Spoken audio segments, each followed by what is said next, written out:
Hey everybody, welcome to episode 89 of the Is That Normal podcast, and today we're talking about engagement. Yes, so Randall, you're going to have a wedding anniversary soon, Yeah, right? So tell us, when is it, how many years, all those good things. It is April the 10th, and it's going to be our 12th anniversary, so, and it's really cool. We have, several, people that are friends and super close to us that also, have their anniversary right in that time frame. Some good friends of ours, Shaylee, not Miller anymore, but their anniversary is also on April 10th, and they're going to be celebrating their first, so that's exciting. And so lots of anniversaries celebrated all right at the same time. That's so fun. So we're going to talk about engagement today. Particularly, we're going to talk to parents about why arranged marriages are the best choice, right? That's not Prepare your dowry. Right. No, that's not what we're going to talk about today. But we are going to talk about engagement. And, my story is coming up in May. We'll be married, Shannon and I, 24 years. And, that's impressive. And so, so I thought it'd be fun before we start talking about parents and kids and engagement to talk about our engagement. So, Randall, what's your engagement story with Clara? So I'll give you the super Cliff Notes version, but the first thing was that Clara's mom pulled me aside one day when Clara wasn't around, and I had not said anything to her about, but I was starting to think about that I was going to propose to her, and her mom just pulled me aside, and she's like, "Hey, whenever you get ready to propose to my daughter, if you'd like to use my engagement ring, I would love for you to do that." And she didn't say if, she said when. And which was such a super Stamp neat of approval. Yeah, absolutely. It was such a neat moment and thing I got to share with her, and so I did get to propose with her mom's ring. The flip side of that story, that I had this big plan because our first date we ended up going to Branson Landing, and so I had this big plan that we were going to go eat dinner, and then we were going to go watch the fountain show, and I was going to propose to her. What I did not realize was we had set it up to where it would be the last fountain show, and we nearly missed it because we were late getting out of the restaurant, and so she doesn't know why, but I'm practically dragging her down the street there, and we get there, and the last show of the night, instead of being the upbeat and fun music that it normally is, it's a patriotic show. So God Bless America is playing, and there's, red, white, and blue lighting and all kinds of stuff. So we might have the most patriotic engagement of anybody that I know. America. So it was a moment. She was a little weirded out about the whole why we planned it with God Bless America, but maybe that's our song. But she said yes. She said yes. That's the good part of the story. So now when I hear God Bless America, I get sentimental. That's amazing. That's good. So that's your guys' song, that's then, our right? song. That's our song. Yes, I tried to get her to dance to that at a wedding, but Yes. Shannon and I, and Shannon was totally surprised. Was Clara totally surprised? I mean, she not knew, totally. She knew I wanted to marry her. Yeah. She just was surprised when and all of that I did that. So her response was, "Well, I knew something was up because you were acting more weird than normal." That was basically. Yeah. So she did. Yeah, well, I'll tell my story, then I'll tell that part of that for me. So, so I had planned, I was in Columbia, and she was living in Bolivar, and so she was going to come up for the weekend, and so, I've been planning and, met with her parents ahead of time, all secretive, and got this ring, we went to a park up there that we like to go to, and they have these big, rock towers that overlook this river, and so I took a picnic basket, made a picnic basket, and I had the ring in one of the containers that was going to be dessert. Yeah. And so we got up there and we had a great time. It was a beautiful day and things were going well. But she told me later that she knew something was up once we got to the picnic, because I was rushing her through the meal. Are you done yet? You ready for dessert? You ready? Yeah. And she said I was acting twitchy. And so then we opened the dessert and got down the knee and all that kind of good stuff. And she said yes too. So that's always good. Yep. So the only question I have is, since we weren't able to Instagram it, did we really get engaged? Well, that is a fair question. A fair question. We'll debate that another day. So thinking about engagements and engagement stories, if you've done it right, you've put some thought into it, you've had to have some creativity in what you're going to do. You had to have some coordination, you had to match some things up and get everything in the right place. And it takes courage and commitment to say, hey, I want to spend the rest of my life with you, and you might tell me no. Yeah. It's terrifying. So and as we think about, our parenting and our families, especially as kids enter that adolescence and into young adulthood, it takes the same type of things for us to engage our kids in a healthy relationship. And so today we want to talk a little bit about ways to help parents with that.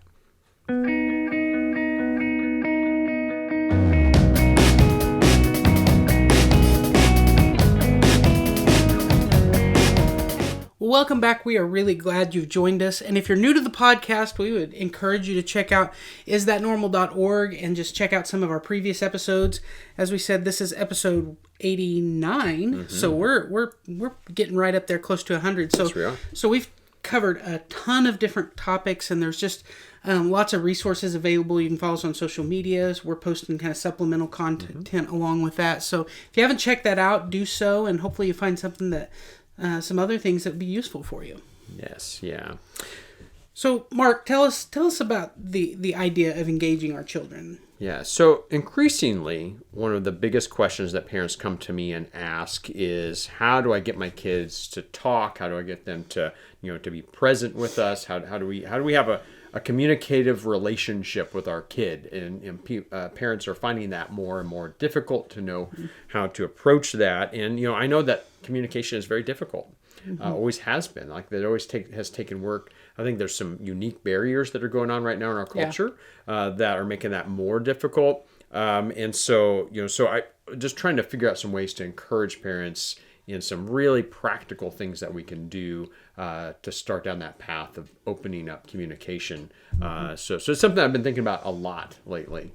And it really is difficult at times to feel like you're able to communicate effectively, especially with teenagers, and get them to open up. And so it can be easy to kind of feel like that's a hopeless endeavor.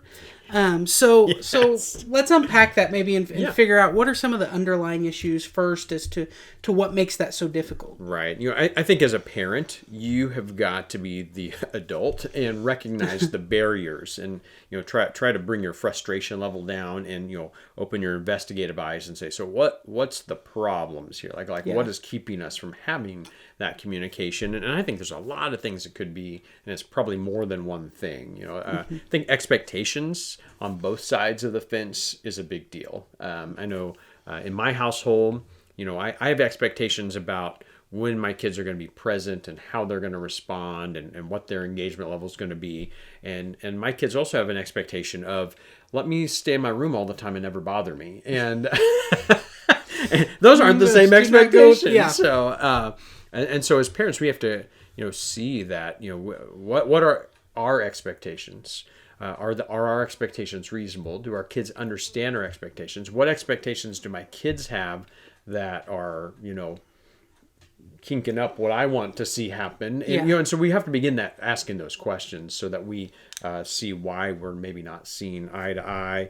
I think distractions is another huge part of that. I mean, and that's probably one of the pieces that's more difficult in today's culture.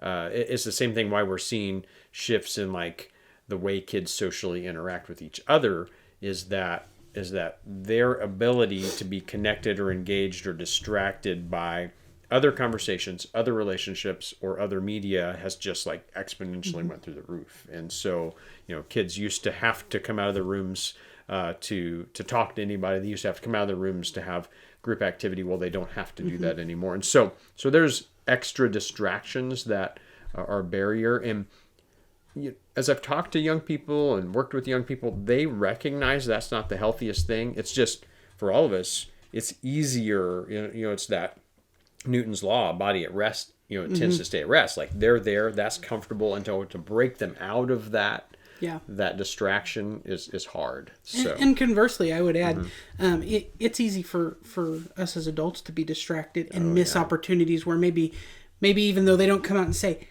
hey, Mom or Dad, I want to have a conversation with you or tell you something that's important to me, they may be sending us those cues or opening those doors, and we may be distracted enough that we miss those opportunities as well. Yeah, and that is a growing common complaint of young people is that their parents are on their phone too much. So it goes both ways again on that as well. Peer influence is a big deal. We have moved into this time in our history where peers for adolescents have a greater voice than the adults in their life, and peers tend to want to kind of minimize the parent influence. I was with a group of teenagers this week talking about, hey, what's fun? What do you want to do? What would it look like to do something fun? And they said something without parents. Like that was one of their criteria. So there's some of that going on too that that we have to overcome. Yeah, and that mirrors even things we've talked about before. Some of that aspect of not feeling like there's authority or experts in anything anymore because information is so readily at our fingertips, whereas used to, we had to go to someone that we knew more than us to educate us. And so they're carried with that some weight of, that person, having some authority over us. And anymore that tends to have kind of eroded because everybody has access basically to the same information at their fingertips, whether it's always accurate or not. And so, or we know how to apply it correctly. Yeah, absolutely. Yeah. But I think that's huge. I think for parents, one thing we have to really be careful of too is lack of empathy. I think it's easy, especially if we're frustrated about how things are going, to want to blame and pigeonhole them into why they're acting the way that they're acting. And I think a big part of overcoming this problem of not having engagement with young people is to take a breath and say, I need to understand where they're coming from. And that takes empathy, that takes some self-control, that takes us setting aside maybe some of our assumptions and expectations and saying, I need to take a closer look at this. What's really going on here? And sometimes what we find out is that our children are different than us. And that can also be frustrating sometimes for parents, especially if it's things that we're really passionate about or things that we've really hoped for our kids and that's not matching up.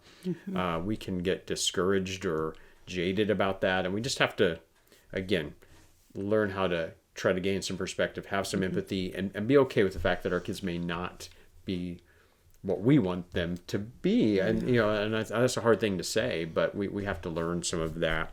And then maybe one of the biggest barriers is just bad conversation skills. Yeah. Yeah, that can be difficult because that can be, sometimes that's difficult for us.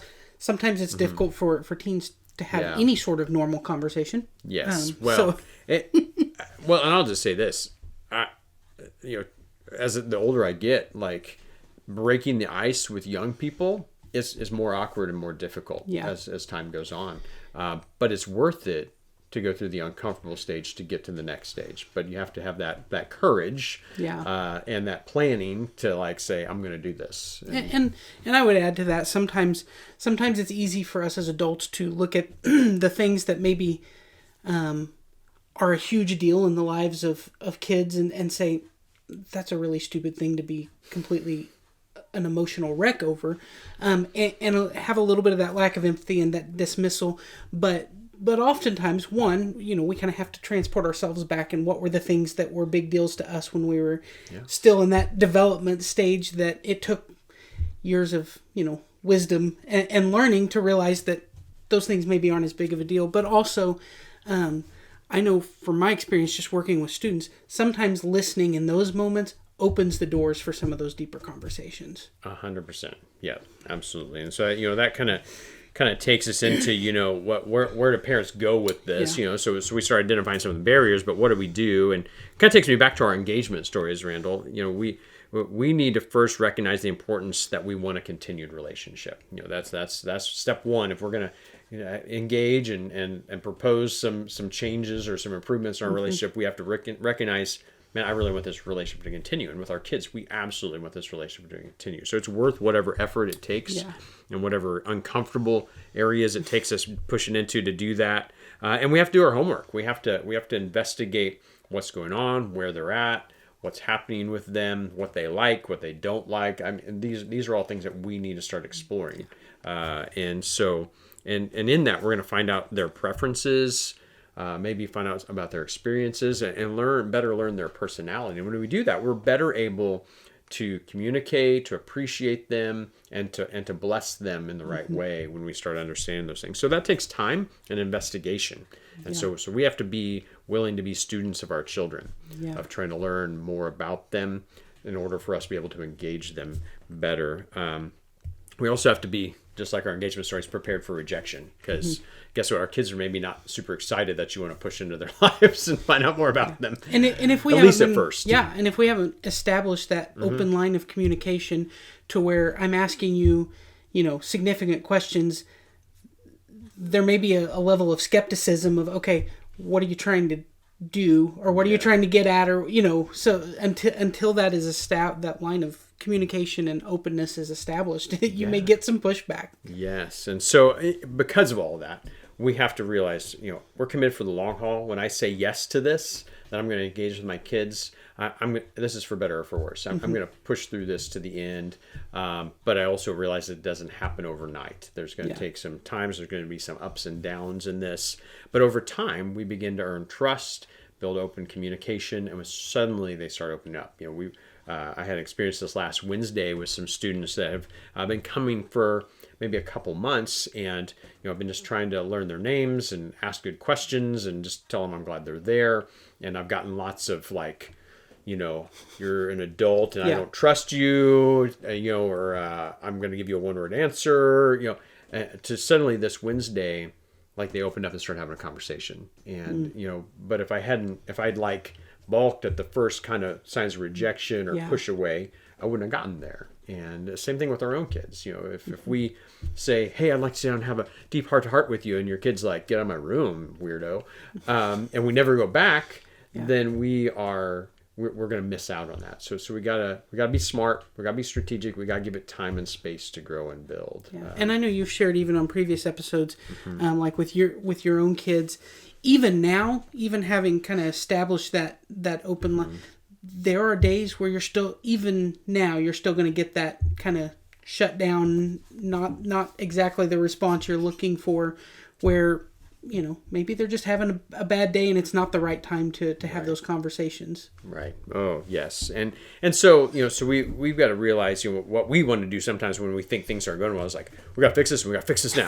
And it's never going to work that way. Yeah. So we're going to have to slow that down and begin that process of building a relationship, just like you would with anyone. So where do we start with that as we start looking to try to build those relationships? Yeah, there's several great resources out there that have some ideas that I really recommend. Some of them we've talked about before. Fuller Seminary continues to do a really good job of having a pulse on what is going on in kids' lives and hearts and minds right now. And their newest book, The 3 Big Questions Every Teenager is Trying to Answer, has got just a wealth and indexes of questions to ask to explore your kids' lives and hearts. And it's just fantastic. You would have years of conversations out of the material that they have in there. And so it's a great resource. And then D6 has got several resources. They've got a couple books that have good ideas. Their DNA of D6 and their Recalibrate books have got some ideas on conversations and engagement like this. And then the D6 app has got just great family questions and things for you to engage your kids. A lot of light stuff. So sometimes the place to start with this is not like what's your deepest fear or what's your greatest struggle. It's what's your favorite flavor of ice cream? It's we got to start building easy answers where we have conversations before we get some of that deeper stuff. And so they've got some great things on their app to do that. And it really all comes down to learning to ask good questions and then leaving space to hear what they say. That's really what we need. Ron Hunter, who's the CEO of Randall House, we've spent several different times with him, and he shares games that he has played with his family and that he encourages people to play. And I think this is a great place to start for parents. One of the things he challenges people to do is when you ever sit down and have a meal together is play the best thing, worst thing game. So it's like, hey, so what was the best thing that happened to you guys today? Okay, what's the worst thing that happened to you today? And so we begin, and they might at first have a hard time answering that, but if you consistently do that, you begin hearing these benchmarks of what's important to them. if we just do that and we just listen. We don't try to validate it, or we don't try to fix it. We just, man, I just want to hear what's going on in your life, and we build that. So that's something that we do at our house a lot. I love that. That's something that I do with kids on Wednesday nights, and that's one of the ways I've gotten into that, having conversations with those kids. Is like, man, what's one good thing that happened to you this week? You've greeted me on multiple. You ask those questions to everybody, which is great. I love that. Another one, a good question is like, man, what are you excited about right now? Yeah. Just it doesn't have to be the most exciting thing in your life. It's just like, what's one thing that you're excited about right now, and start hearing that pulse of what is important to your kids. And then another game he played and shared that I think is really cool is the ball game, where like when we're having a conversation, he says he actually started out with a tennis ball, and like when he was, saying something, he'd hold the ball and then he would pass the ball to his kids. So when he's like, hey man, I really like it when we get to like hang out. What do you like? And then he'd pass the ball and they'd have to answer a question, and then they pass it back, and it teaches that reciprocal conversation. He says, and eventually you don't have to have the ball. It just becomes natural. But it's a great physical way to have an activity as a family to do and teach that question and response that we really want to see. So those are some great things to start doing. And then once you start making a pattern of that and you start getting good answers and the kids start opening up, then you're going to be able to start seeing things that you can do with your kids that you will enjoy or they will enjoy. And one of the hard things I've had to tell parents is sometimes you have to do things with your kids that you don't enjoy that they enjoy. And, in a week, I could do anything from, play Barbies to, holding baby kittens to playing really difficult guitar songs with my son who loves bass guitar, to playing games that maybe I don't feel like, maybe I'm tired and I don't feel like playing games. My daughter Hannah loves to play games. Yeah. And so what I try to do is when my kids get to a place where they ask me to do something with them, I'm going to try to say yes if I can at all. Yeah. Because that's an invitation to engage with them, even if it's not what I want to particularly do at the moment. We have a great mutual friend who they have two daughters, and he really just makes an effort to like find what each one of them, and they're very, very different personality wise, and like, one of them loves sports, and so they always go to like some of these great college football games every year.